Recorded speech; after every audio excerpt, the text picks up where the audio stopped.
Hello everyone, हमारे channel exam with Deepika पर आपका हार्दिक स्वागत है। उम्मीद है आप सब बहुत अच्छे होंगे और अपनी पढ़ाई बहुत अच्छे तरीके से कर रहे होंगे। तो चलिए, ये चल रही है हमारी हिस्ट्री की क्लास, जिसे हम ब्रीफली कवर कर रहे हैं। इंपॉर्टेंट पॉइंट्स जिसमें हमने रखे हुए हैं और आपको हम कहते हैं कि आप इंपॉर्टेंट पॉइंट्स नोट जरूर करते चलिएगा साथ साथ। तो ये हमारी हिस्ट्री की क्लास है, और यदि आप हमारे चैनल पर नए हैं तो चैनल को सब्सक्राइब करना बिल्कुल ना भूलें और वीडियोस को लाइक एंड शेयर भी करते रहें। तो चलिए, हम आपके लिए थोड़ी इंपॉर्टेंट क्लास ये लेकर आए हैं आपके एग्जाम्स के पॉइंट ऑफ व्यू को देखते हुए। तो चलिए, आज इसका हम फर्स्ट क्लास हमारी ऑलरेडी आ चुकी है, तो ये आज हमारी सेकंड क्लास है हिस्ट्री की। तो चलिए शुरू करते हैं, जिसमें हमने पहले वेद कवर किए हैं अपने। हम प्राचीन भारत को जिसमें हम पढ़ रहे हैं, तो अपने हमने सोर्सेज पढ़ रहे हैं हम कि प्राचीन इतिहास जो है हमारा कहाँ कहाँ से कवर होता है। ठीक है, तो चलिए अब हम पढ़ते हैं ब्राह्मण, आरण्यक तथा उपनिषद। ठीक है, अब देखिए, संहिता के पश्चात यानी वेदों के बाद क्या है, ब्राह्मण, आरण्यक और उपनिषदों का स्थान आता है। सबसे पहले तो वेदों का स्थान आता है, जिसे हम संहिता के नाम से जानते हैं। चारों के कॉम्बिनेशन को हम संहिता कहते हैं। वेदों के बाद किसका नंबर आता है, ब्राह्मणों, आरण्यकों और उपनिषदों का स्थान है। इनसे क्या है, उत्तर वैदिक कालीन समाज और संस्कृति के विषय में जानकारी हमें मिलती है।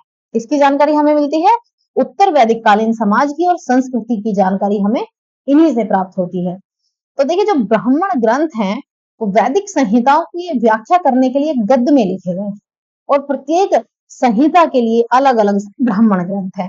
ये जो आपने सुना होगा ना ब्राह्मण ग्रंथ है, तो इसे आज हम इसे कवर करेंगे, इसे हम आज एक्सप्लेन करते हैं।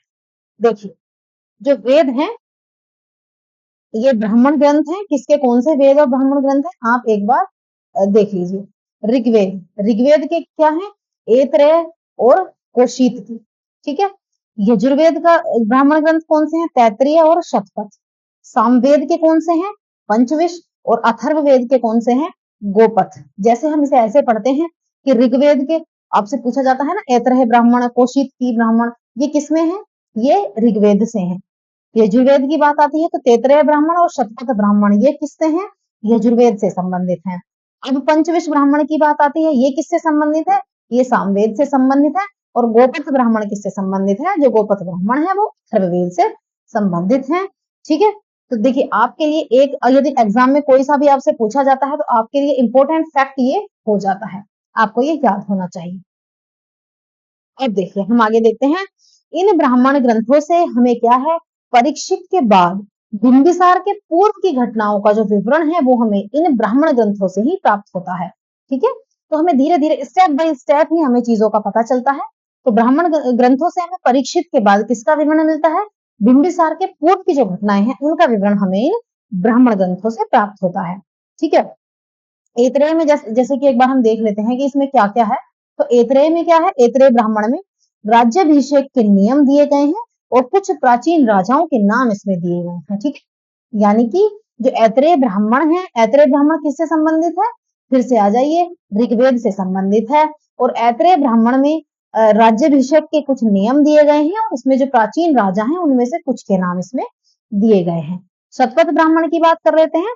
शतपथ ब्राह्मण में क्या दिया गया है, गंधार, शल्य, केकेय, कुरु, पंचाल, कौशल, विदेह, यहाँ के जो राजा हैं उनका विवरण इसमें मिलता है। ये शतपथ ब्राह्मण की बात हो रही है। तो शतपथ ब्राह्मण में ये जो हमारे राजा थे अलग अलग वंश के, इनका विवरण इसमें मिलता है। वैदिक साहित्य की बात करते हैं। वैदिक साहित्य में ऋग्वेद के बाद शतपथ ब्राह्मण का स्थान आता है। ठीक है, ये क्वेश्चन, ये पॉइंट हम इससे पहले भी कवर कर चुके हैं कि ऋग्वेद के बाद किसका स्थान आता है, शतपथ ब्राह्मण का स्थान आता है ऋग्वेद के बाद। अब अगला पॉइंट देखते हैं कि जो आरण्यक है, आरण्यक में क्या है, यज्ञ से जुड़े कर्म कांड की दार्शनिक और प्रतीकात्मक अभिव्यक्ति आरण्यक में है। ठीक है, अब हमने क्या किया था, अब तक हमने वेद कवर किए, वेदों के जो ब्राह्मण हैं वो हमने कवर किए। अब हम क्या देख रहे हैं, उपनिषद देखेंगे। सबसे पहले तो आपको ये पता होना चाहिए कि उपनिषद जो है उनकी संख्या कितनी है। उपनिषद है 108। ठीक है, उपनिषद कितने हैं, 108 हैं, जिनमें 13 को तो मूलभूत उपनिषदों की श्रेणी में रखा गया है। ठीक है, बिल्कुल बेसिक है, जो मूलभूत है वो देखिए। और इनमें क्या दिया गया है उपनिषदों में, यज्ञ से जुड़े दार्शनिक विचार दिए गए हैं। शरीर, ब्राह्मण, आत्मा और ब्रह्मा, इनकी व्याख्या उपनिषदों में की गई है। ठीक है, अब देखिए स्त्री की जो सर्वाधिक गिरी हुई जो स्थिति है वो मैत्रेयी संहिता से हमें प्राप्त होती है। ठीक है, जिसमें जुआ और शराब की भांति स्त्री को पुरुष का तीसरा मुख्य दोष इसमें बताया गया है। इसमें क्या है, स्थिति कैटेगराइज दी गई है। अब शतपथ ब्राह्मण में क्या है, स्त्री को पुरुष की अर्धांगिनी कहा गया है। शतपथ ब्राह्मण किससे संबंधित है, फिर से पहुंच जाइए आप पीछे, किससे संबंधित है शतपथ ब्राह्मण, तो हम पीछे पिछले पार्ट पे जा रहे हैं, ये आप ऑलरेडी कवर कर चुके हैं। तो शतपथ ब्राह्मण किससे संबंधित है, यजुर्वेद से हमारा संबंधित है। आप ये चीज याद जरूर रखिए कि कौन सा ब्राह्मण किससे संबंधित, ठीक है। तो शतपथ ब्राह्मण में स्त्री को पुरुष की अर्धांगिनी कहा गया है। अब बात कर, ये भी एक उपनिषद है, जाबालोपनिषद में चारों आश्रमों का वर्णन हमें मिलता है। ठीक है, अब आगे देखते हैं। स्मृति ग्रंथों में सबसे प्राचीन और प्रमाणिक जो है, आपको पता है, वो मनुस्मृति मानी जाती है। ये शुंग काल का मानक ग्रंथ है। ये आपको मनुस्मृति के बारे में याद रखने योग्य चीजें हैं कि ये क्या है, ये शुंग काल का एक मानक ग्रंथ है और नारद स्मृति गुप्त युग के विषय में जानकारी देती है। ठीक है, चलिए अब हम बात कर लेते हैं वेदांगों। आपको पता है सबसे पहले तो क्या है, वेदों की रचना हुई। अब ये वेद जो थे ना थोड़े कठिन थे, इनको अच्छे से समझने के लिए वेदांगों की रचना हुई और ये वेदांग थे 6। ठीक है, इन्हें हम वेदांग कहते हैं। तो इसमें क्या है, वेदों को भली भांति समझने के लिए वेदांगों की रचना हुई जिनकी संख्या है 6। अब ये कौन कौन से हैं 6, आपको पता होने चाहिए। सबसे पहले शिक्षा यानी शुद्ध उच्चारण शास्त्र, फिर है कल्प, कल्प मतलब कर्म कांडीय विधि, उसके बाद आता है निरुक्त, पहला शिक्षा फिर कल्प, तीसरे नंबर पर आता है निरुक्त। निरुक्त का मतलब होता है शब्दों की व्युत्पत्ति का शास्त्र। ठीक है, उसके बाद आता है व्याकरण, व्याकरण नंबर 4 पर आता है, फिर आते हैं छंद और 6 पर आता है ज्योतिष। अब आप देख लीजिए कि वेदों को पढ़ने के लिए वेदांगों की रचना हुई, क्योंकि वेद जो थे वो कठिन थे। वेदों को पढ़ना इतना आसान नहीं था, वेदों को समझना इतना आसान नहीं था, इसलिए वेदांगों की रचना हुई। वेदांग कौन कौन से हैं, शिक्षा, कल्प, आपको पता ही है, निरुक्त, व्याकरण, छंद और ज्योतिष। ठीक है, इन 6 वेदांगों की रचना हुई। ये तो पता होता है सबको कि वेदांग 6 हैं, पर कौन कौन से हैं ये नहीं बता पाते हैं। ठीक है, तो आप नोट रखिए कि वेदांग कौन कौन से हैं। अब देखिए, वैदिक साहित्य को अक्षुण्ण बनाए रखने के लिए सूत्र साहित्य का प्रणयन किया गया है। श्रित, ग्रह तथा धर्म सूत्रों के अध्ययन में हमें यज्ञ विधि विधान, कर्मकांड, राजनीति और विधि व्यवहार से संबंधित कुछ महत्वपूर्ण बातें हमें प्राप्त होती हैं। ठीक है, क्या है, जो प्रमुख सूत्रकार हैं उनमें गौतम बुद्धायन है, आप स्तंभ है, वशिष्ठ हैं, उनके नाम पर विशेष रूप से उल्लेखनीय है। सूत्रों में क्या है, गौतम श्रम सूत्र सबसे प्राचीन माना गया है। ठीक है, अब किसकी बात आती है, अब बात आती है पुराणों की। तो देखिए, जो भारतीय ऐतिहासिक कथाएं हैं उनका सबसे अच्छा जो क्रमबद्ध विवरण है वो हमें पुराणों में मिलता है। पुराण किसने लिखे हैं, पुराण लिखे हैं लोमहर्ष ने और उनके पुत्र उग्रश्रवा इनके रचयिता माने जाते हैं। ठीक है, तो पुराणों को किसने लिखा है, ऋषि लोमहर्ष ने और उनके पुत्र उग्रश्रवा ने पुराणों को लिखा है। आपको पता है पुराणों की जो संख्या है वो है 18। ठीक है, पुराणों की संख्या 18 है, जिसमें से केवल 5 पुराण को ही जिसमें 5 पुराणों में ही राजाओं की वंशावली पाई जाती है। वो 5 पुराण कौन कौन से हैं, ये हैं मत्स्य पुराण, वायु पुराण, विष्णु पुराण, ब्राह्मण पुराण और भागवत पुराण। इन 5 पुराणों में राजाओं की वंशावली पाई जाती है। वैसे जो टोटल जो पुराण है उनकी जो संख्या है वो है हमारी 18। ठीक है, चलिए अब हम पुराण देख लेते हैं और उनसे संबंधित वंश देख लेते हैं, किस किस वंश का जिक्र या मुख्य मुख्य जो बात है वो हम इसमें कवर करेंगे। विष्णु पुराण से हमें मौर्य वंश का विवरण प्राप्त होता है। मत्स्य पुराण से हमें आंध्र सातवाहन का विवरण हमें प्राप्त होता है। वायु पुराण से हमें गुप्त वंश के बारे में जानकारी मिलती है। ठीक है, ये हमारे इंपोर्टेंट वंश जिनसे हमें मिलती है, एक बार फिर से देख लीजिए। विष्णु पुराण से हमें क्या मिलता है? मौर्य वंश की जानकारी मिलती है। मत्स्य पुराण से हमें क्या मिलता है? आंध्र सातवाहन की जानकारी हमें मिलती है। वायु पुराण से हमें क्या मिलता है? गुप्त वंश की जानकारी मिलती है। ठीक है।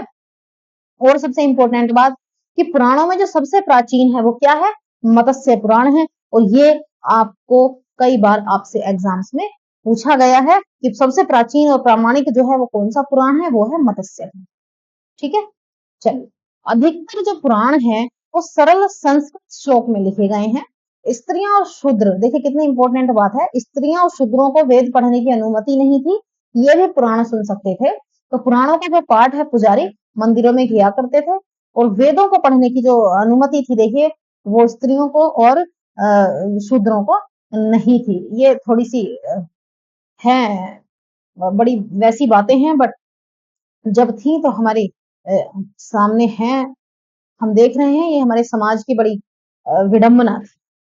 देखिए, सामाजिक और सांस्कृतिक दृष्टि से अग्नि पुराण का बहुत महत्व है, जिसमें राजतंत्र के साथ साथ कृषि संबंधी विवरण भी दिया गया है। अब बात आती है इंपॉर्टेंट क्वेश्चन की। क्वेश्चन आपसे पूछा जा सकता है कि कृषि संबंधी विवरण आपका किस पुराण में दिया गया है? बहुत से बच्चे इसका जवाब नहीं दे पाएंगे। तो इंपॉर्टेंट क्या है? अग्नि पुराण। ठीक है। हालांकि ये सामाजिक और सांस्कृतिक दृष्टि से भी उतना ही इंपॉर्टेंट है। ठीक है।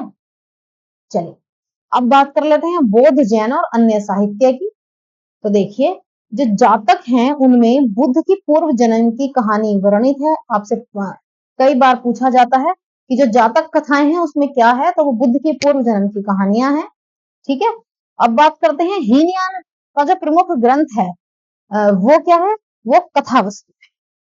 और बात करते हैं जिसमें महात्मा बुद्ध का जीवन चरित्र और अनेक कथानकों के साथ वो वर्णित है। इंपॉर्टेंट चीजें आप यही है, जो जो इंपॉर्टेंट फैक्ट है आप उन्हें नोट करते चलिए। ये बुद्ध की बात थी। अब जैन साहित्य की बात कर लेते हैं। जैन साहित्य को हम आगम कहते हैं। ये एक नंबर में पूछा जाने वाला क्वेश्चन है कि जैन साहित्य को क्या कहा जाता है? जैन साहित्य को आगम कहा जाता है। और जैन धर्म का जो प्रारंभिक इतिहास है वो कल्प सूत्र से हमें ज्ञात होता है। किससे ज्ञात होता है? कल्प सूत्र से। और जैन ग्रंथ भगवती सूत्र में महावीर के जीवन कृत्यों और अन्य समकालिकों के साथ उनके संबंधों का विवरण इसमें मिलता है। इंग्लिश वाले अपना सिलेबस साथ साथ इंग्लिश में कवर करते चलें। अच्छा, अब इंपॉर्टेंट फैक्ट है, अर्थशास्त्र के लेखक कौन है? चाणक्य, जिन्हें कौटिल्य और विष्णुगुप्त के नाम से भी जाना जाता है, परंतु इनका जो सबसे सुप्रसिद्ध नाम है वो है चाणक्य, जबकि इन्हें कौटिल्य और विष्णुगुप्त के नाम से भी जानते हैं। और ये क्या है? जो अर्थशास्त्र है इनकी, ये 15 अधिकरणों और 180 प्रकरणों में ये विभाजित है।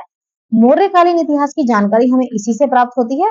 इसका अनुवाद किया है श्याम शास्त्री ने। ये आप देख रहे होंगे, ये हैं चाणक्य, कौटिल्य या विष्णुगुप्त। ये तीनों नाम आपको पता होने चाहिए। आगे देखते हैं, संस्कृत साहित्य में क्या है? ऐतिहासिक घटनाओं को क्रमबद्ध लिखने का जो सर्वप्रथम प्रयास है वो कल्हण के द्वारा किया गया। देखिए कितनी इंपॉर्टेंट बात है। संस्कृत की बात कर रहे हैं हम, संस्कृत साहित्य की। ऐतिहासिक घटनाओं को क्रमबद्ध यानी कि एक सीक्वेंस में लिखने का पहला प्रयास कल्हण के द्वारा किया गया। कल्हण के द्वारा बड़ी एक रचित एक सुप्रसिद्ध पुस्तक है जिसका नाम है राजतरंगिणी। राजतरंगिणी का मतलब है राजाओं की नदी। ठीक है। क्या मतलब है राजतरंगिणी का? राजाओं की नदी। इस ग्रंथ में 8 सर्ग हैं जिन्हें तरंगों की संज्ञा दी गई है। और प्रारंभ से लेकर 12वीं सदी तक के कश्मीर के शासकों का वर्णन राजतरंगिणी में दिया गया है। ये क्वेश्चन आपसे एग्जाम्स में कई बार पूछा जाता है कि कश्मीर के शासकों का वर्णन, ठीक है, कश्मीर के शासकों का वर्णन किसमें मिलता है? कश्मीर के शासकों का वर्णन किसमें मिलता है? तो ये किसमें मिलता है? ये आपका राजतरंगिणी में मिलता है। बहुत बार पूछा गया ये क्वेश्चन है। अगला है, अरबों की सिंध विजय का जो वृत्तांत है वो कहां से मिलता है? चचनामा। चचनामा, इसके लेखक कौन है? अली अहमद। ठीक है। इससे आपके अरबों की जो सिंध विजय है इसका वृत्तांत हमें मिलता है। आगे देखते हैं, अष्टाध्यायी। आपको पता है संस्कृत भाषा व्याकरण की यह प्रथम पुस्तक है और इसके लेखक हैं पाणिनि। फिर से देखिए, संस्कृत भाषा यानी व्याकरण की ये पहली पुस्तक है जो संस्कृत में लिखी गई है। पाणिनि इसके लेखक हैं, इसका नाम है अष्टाध्यायी। अष्टाध्यायी। इससे पहले जो मौर्य के पहले का जो इतिहास था और मौर्य की जो राजनीतिक अवस्था थी उसकी जानकारी हमें इससे प्राप्त होती है। ठीक है। तो ये हमारी वो इंपॉर्टेंट चीजें थी, इंपॉर्टेंट बुक्स थी, इंपॉर्टेंट हमारे सोर्स थे जो हमने इसमें कवर किए हैं। अब इससे नेक्स्ट चीजें जो हैं वो हम आप कवर करेंगे आपकी नेक्स्ट क्लास में। ये सीरीज अब हमारी कंटिन्यू चलेगी।